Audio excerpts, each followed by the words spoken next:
Ready to go. Okay. Good morning, everybody, and welcome back. Today we're working on this little Echo PV2100 blower. These are great little blowers. Now this one's been sitting around for a little while, and she almost runs, but she doesn't run well. So, if you hold it floored, it'll idle, and maybe a little bit above idle even when it's wide open. And then when you let go of the trigger, it stalls. Now that tells me that the metering diaphragm and possibly the fuel gasket are both shot in this carburetor. If you've got one of these, the easy thing to do is replace the carburetor. But today, we're going to go ahead and rebuild this one and get her running right. So all you new people out there, go ahead and subscribe. It's free, and it's what we're here for.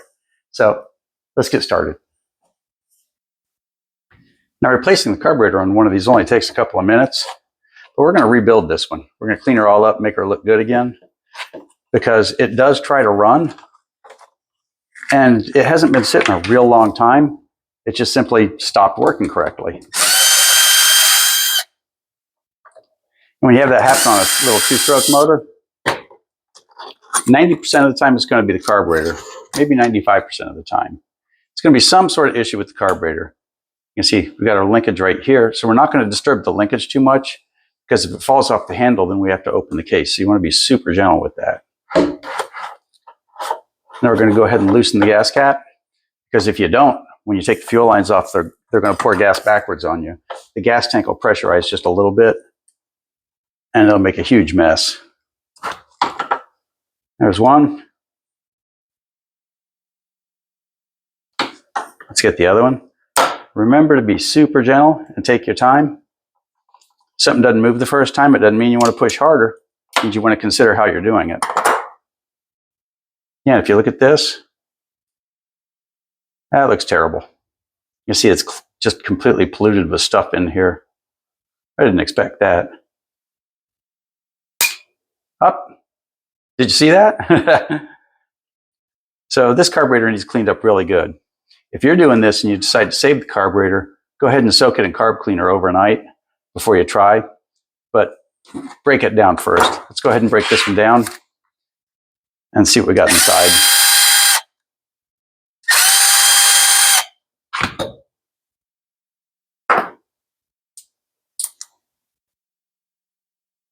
There you go. We've got our fuel gasket, which in this case is clear. I don't see clear ones very often.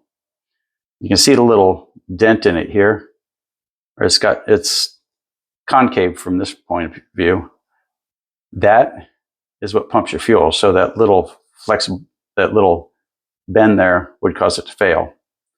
And I can see that the flaps are also not completely flat. That would also cause failure. So that's why this thing won't run decently. So let's go ahead and pull the metering diaphragm out. Let's see what we got going there. Oh, almost lost a screw. I'm not expecting much from this.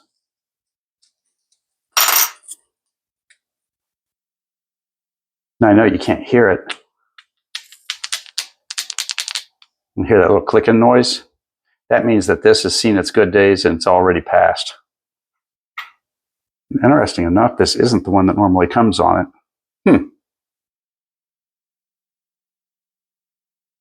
This one's a little different. Maybe it is.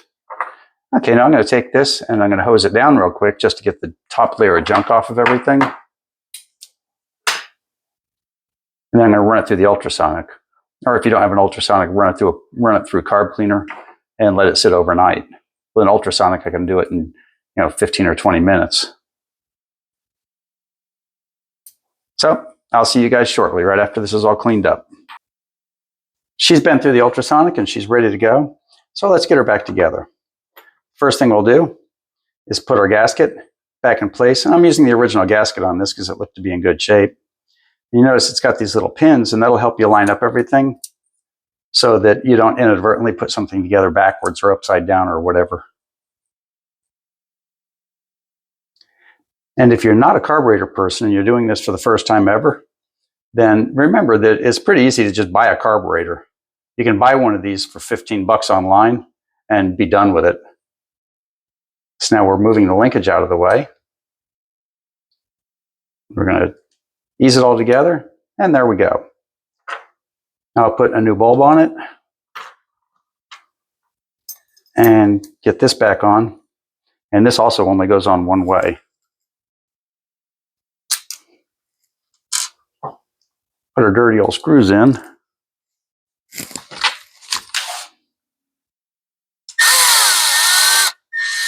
Remember, if you use a power tool to do this, make sure you use one with variable speed so you can start it off slow. It may look like I'm just brutally throwing this thing back together, but I've been using the same screw gun for years and years. Okay, now that that's done, let's go over here. And you notice the bottom has the same thing. It's got the two little pins which fit in the gasket. They're not all identical, but they're all close enough. So if you do any carburetor in the world, it's going to translate pretty well to the same thing. There we go. Everything lined up nicely. We take a look and we can see straight through the holes and our pins fit in, so we know we're in good shape there. Let's throw a couple of screws in. Ta-da-da.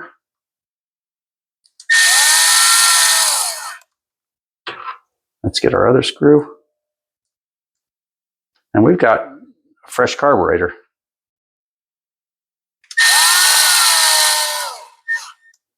I've said it before and I'll say it again. If you decide to replace the carburetor rather than rebuild it, you won't be downgrading your machine if you buy a Chinese carburetor. This thing started with a Chinese carburetor. Nothing I can do about that. So let's throw her back together and see what we've got.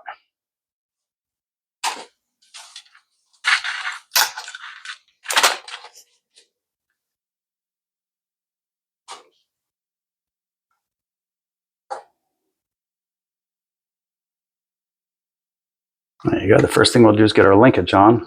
Well, I guess the first thing we'll do is put our fuel lines on. That's probably the easiest way. And if you get your fuel lines backwards, don't lose any sleep over it. You can just pull them off and put them on the correct way. If you're paying attention, you'll notice I put new fuel lines in this while I was waiting for the ultrasonics to do its job on the carburetor.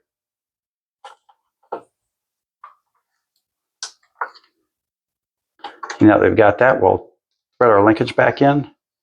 Now all we have to do is put some bolts in and we're finished.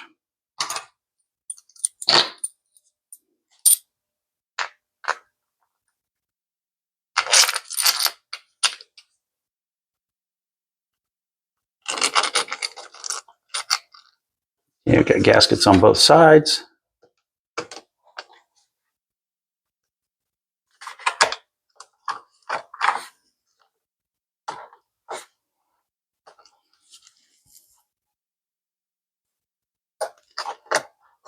Looks like we need a little bit more slack on the return line.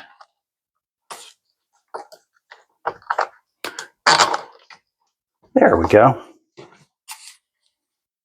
I pulled the return line off, but I'll go ahead and get this part done and revisit it later.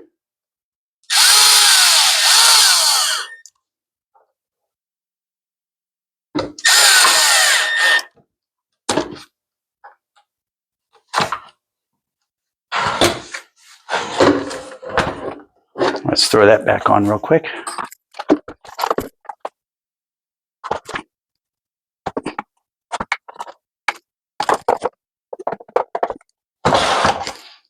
And there you have it. Let's put some gas in her and see how she runs.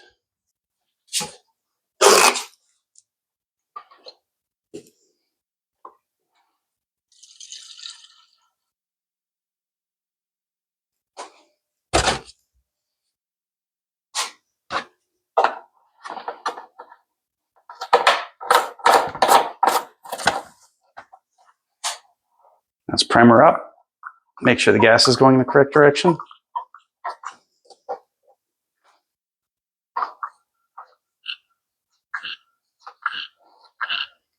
Yeah, it looks good. Okay, let's turn her on and give her a pull. Now this had something I run across every now and again where the adjustments had the limiters on them. However, they would not let me adjust the carb on the high side as far as I wanted to adjust it. And so I went ahead and removed the limiters and then gave it a little bit more adjustment. And she seems to run pretty good now.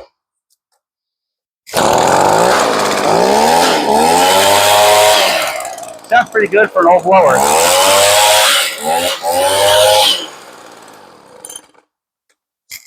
Now, if you're working on one of these and the choke's been held on and it's been pulled and pulled and pulled and it flooded the motor, take the spark plug out and take a look. If it's really wet, go ahead and either dry it off, or in a case like this, it's really black, go ahead and throw it away and put a new plug in. You'll have to pull it quite a few times. Hold it wide open and just keep pulling, and then it'll try to start, and then keep pulling, and then it'll eventually start, just like this one did. And it'll smoke like crazy for just a minute, and then she'll settle down and she'll run just like new. So all you new people out there, go ahead and subscribe. It's free, and if you made it this far, you might as well. So thanks for watching, and we'll see you next time.